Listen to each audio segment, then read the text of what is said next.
Can I give you a ride home? On a rainy night, I approached a woman standing at the entrance of a convenience store, but I received no response. She is a part-time worker at my company. She ignored my greeting when I first met her, and we have never talked since then. Once again, she ignored me, but the next thing I knew, my name is Edward, turning 40 years old this year. I used to work for a well-known large company, but now I am just a temporary worker at a local factory. Of course, I am doing my best with my current job, but there are times when I get tired of the monotonous tasks. It all started 5 years ago with an accident. I was 35 at the time and worked late nights at the office every day without even having time to consider getting married due to my busy schedule. I used to think that someday those busy days would settle down, but on one particular night I still remember vividly it was an unseasonable heavy rain. When I was crossing the pedestrian crossing with a heavy sigh because I had to do out-of-office sales the next day and I was thinking that I don't even have time to rest, I lost consciousness. When I woke up, I was in a hospital with a heavy cast on my leg. The complex fracture in my right leg was caused by being hit by a slipped car. I managed to return to work after being hospitalized for quite a long time, but the environment was terrible. Although I could walk, I could only move slowly. There was no place for me in the department where people mainly worked outside. Then I voluntarily resigned from the company as if I were being kicked out. There was no farewell party, and I left work without saying goodbye to anyone. I never want to experience that loneliness again. After resigning, I struggled to find a new job due to various reasons, including problems with my leg. In the end, I was hired by the current town factory. The main job was simple inspection work staring at the conveyor belt all day. To be honest, I didn't like the atmosphere of the workplace and the way the factory manager interacted with me. Still, I tried to be grateful because at least I had a job. There were 4 of us, including myself, working silently and diligently. During break time, no one spoke and we only nodded to each other every morning. I eventually became accustomed to this environment, and before I knew it, there were days where I didn't speak to anyone all day. Of course, there was no one at home and there was no one to talk to at work. Once again, I didn't belong anywhere. However, I didn't feel like trying to change anything at this point. Perhaps I lost my vitality since that accident. On a boring day like that, I finished work and I was heading home in my car as usual, reading a random weekly magazine and buying a can of beer on the way home. That was my routine. I finished my shopping and left the store, but it was pouring rain outside that day. Although the forecast said that it might rain a little, it didn't say that it would rain heavily like this. I would be drenched even if it's just to the car because I couldn't run. As I was wondering if I should wait until the rain stops, I noticed a woman next to me who looked familiar. I believe this person... I think her name was Laura, and she was one of the people in charge of the same location as me in my department. However, I had never talked to her before and I had never even seen her face properly. Moreover, when I greeted her the first time I met her, she ignored me. She gave off a rather cool impression and would leave work earlier than anyone else and rode her bicycle home. She looked to be around 30 years old, and other than that, I only knew that she was a fellow temporary employee. Can I give you a ride home? I found myself speaking without realizing it. However, it had been a while since I had spoken to someone, and my voice didn't come out smoothly. Whether it was drowned out by the sound of the rain or muffled by my mask, she didn't look over at me. I felt embarrassed for suddenly speaking up, but since I had already started, I thought I would try again. Although she seemed to be absorbed in checking the radar for rain clouds on her phone and kept her head down, I spoke up clearly this time. If she still doesn't respond to me, then that means she's ignoring me. I felt a bit offended, so I was about to leave. But right at that moment, Laura lifted her eyes and our eyes met. For the first time, I saw her expression clearly and realized that she was much younger than I had thought. Well, if you like. I called out to her again, but she just passed me and dashed out into the rain towards the parking lot and then tried to get on her bike. No, it's dangerous. I instinctively shouted and ran over to her. However, she just stared at me in surprise and didn't say anything. Seeing her like that, I was at a loss for words too. Suddenly, she put her hands to her ears and then made an X sign with both hands. You can't hear me. Of course, she couldn't hear that either. We were both soaking wet in the parking lot and just stood there unable to move. I quickly took off my mask and slowly moved my mouth as much as possible. "Can I give you a ride home?" I said while pointing at the car, and she finally seemed to understand. We moved back under the roof together and Laura quickly took out her phone and typed at an incredible speed. "Is it okay?"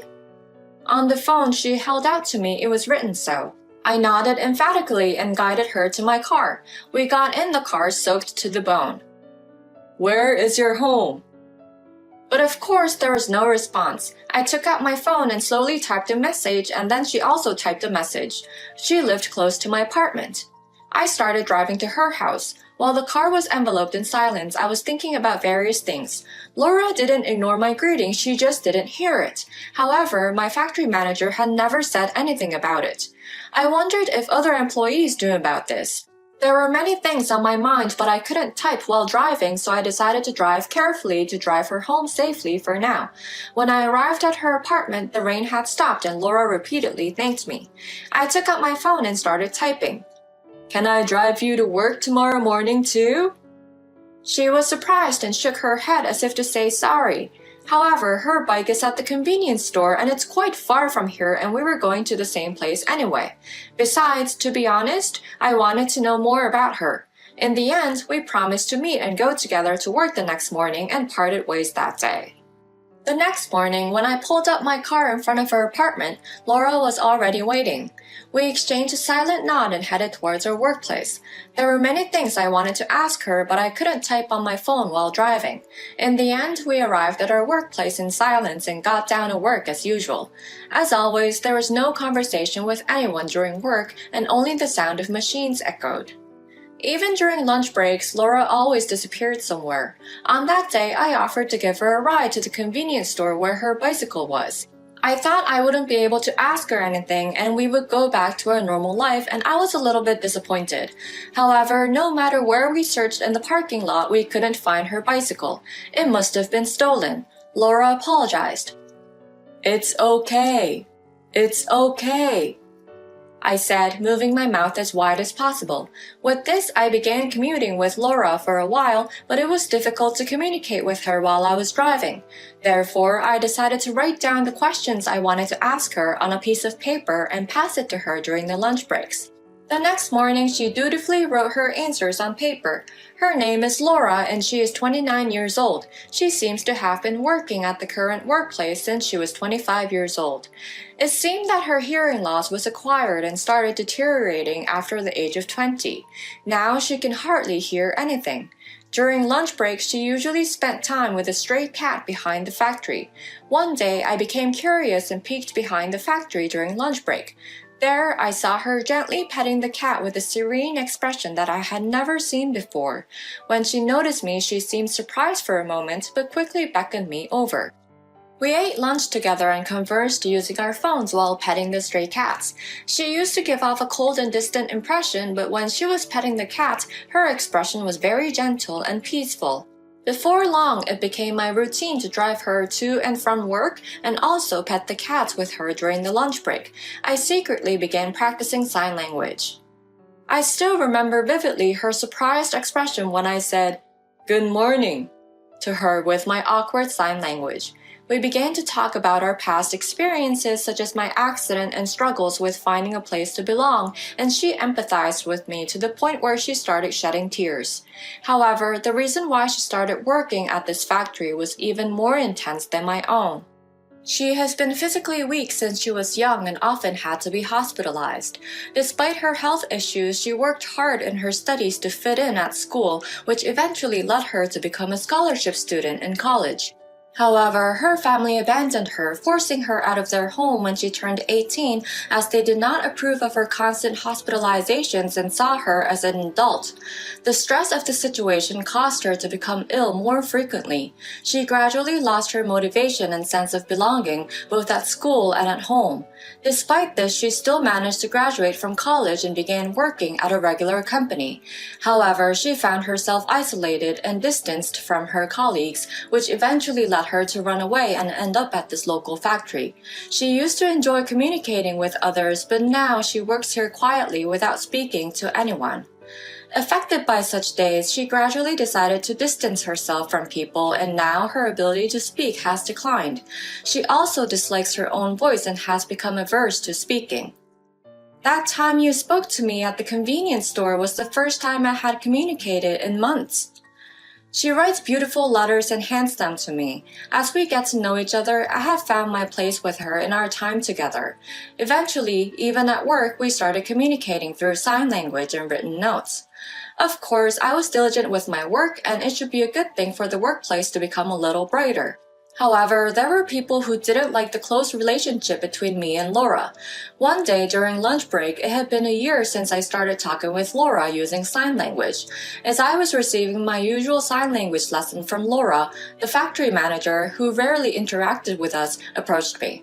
He called me out and said, "It seems like you and Laura have been slacking off from work lately," he said. Of course, that's not true. If anything, she's helped me to work more efficiently. However, the factory manager interrupted me. "I received complaints from 2 other workers." I wondered if they were jealous because we got closer. Of course, I explained the situation.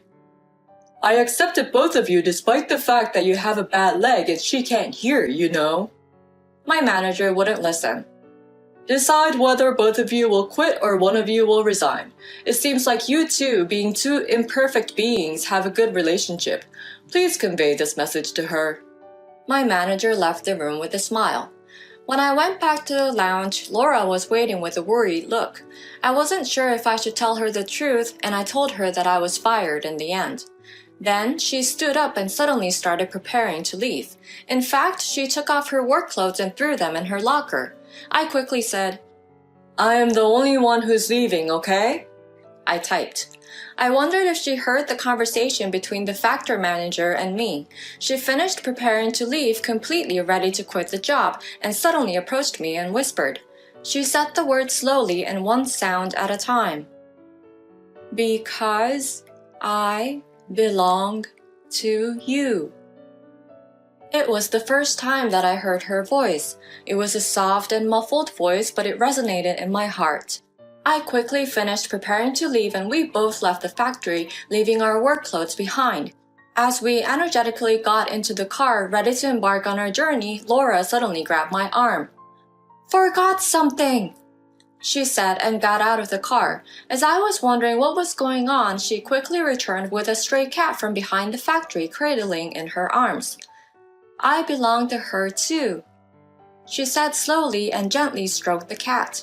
After losing our jobs, we went to various places, saw different scenery, ate what we wanted, laughed a lot, and talked a lot. She was shy about her voice, but I loved it. And 3 years have passed since the day I first put her in the passenger seat. Since then, I have established a job support organization for people with disabilities. I want the people who cannot find a place to belong to know that there are various options available to them, and there are many people in this world who share the same worries. Laura, who is the vice president, shares the same feeling as me. I used to have no place to belong, neither at work nor at home, but now I always have Laura, who is my place to belong, by my side. Since then, we started dating, got married, and now we work together to run the organization while living together. We will continue to protect such happy days with the 2 of us and 1 cat.